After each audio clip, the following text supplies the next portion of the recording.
Hey there, Alan Matthews here from Classical Guitar Shed. In this video, we're going to be talking about the left hand and how you can stretch it even more, how to get more stretch and flexibility from your left hand.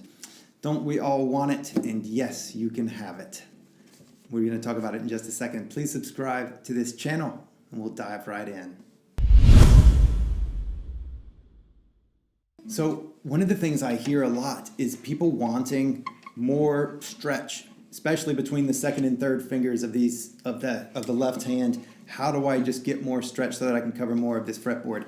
Well, the very first thing to do is to use good form. So chances are we oftentimes don't use our hand to the best of its use.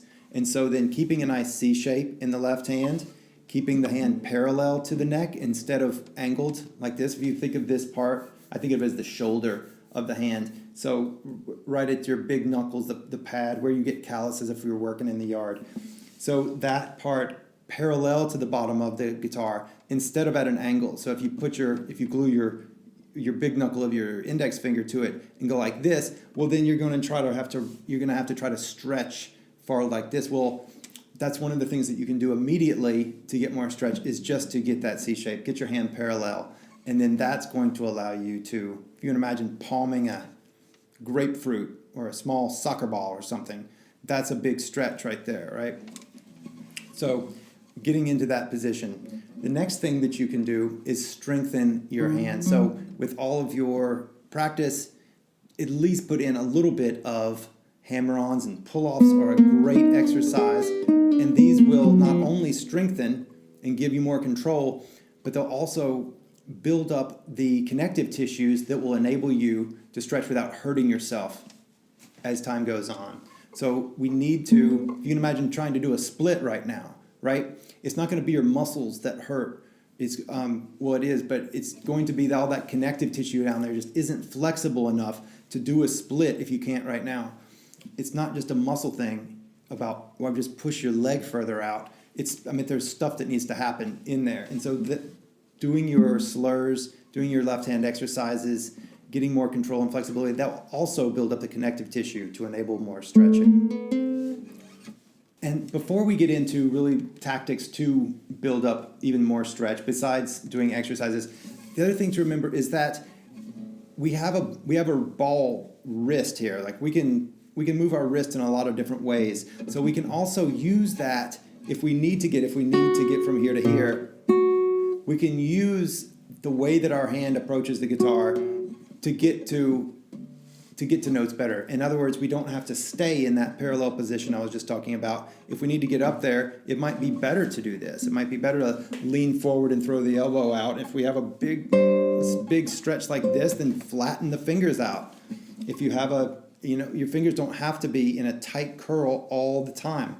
You can do whatever needs to be done to get to the particular stretch that you need to do within your music. Now, some of them are going to be difficult if you've never done them before, and stretches between fingers, things like that, and it would just take practice. Practice them for a minute or two a day.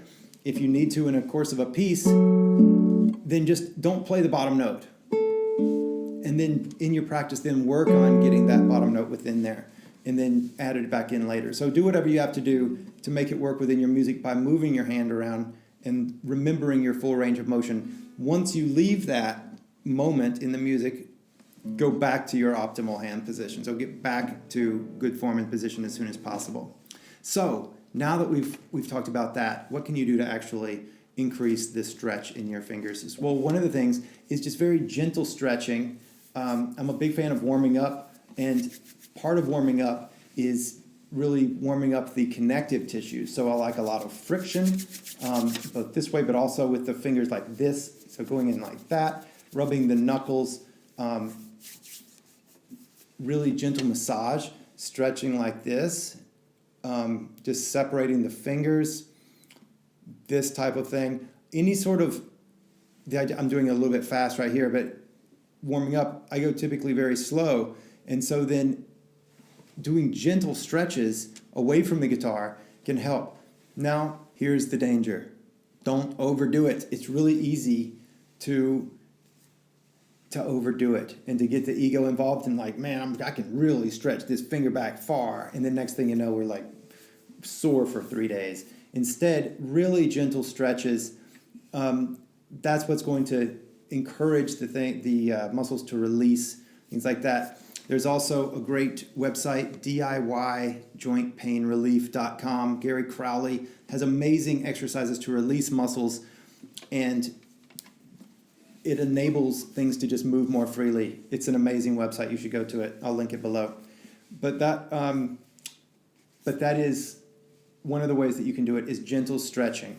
Now, if we have a spot, let's just take this one again. We need to get into this chord right here, but we can, and this stretch between these two fingers is just too much for us, right? To get to that right there is just too much for us right now.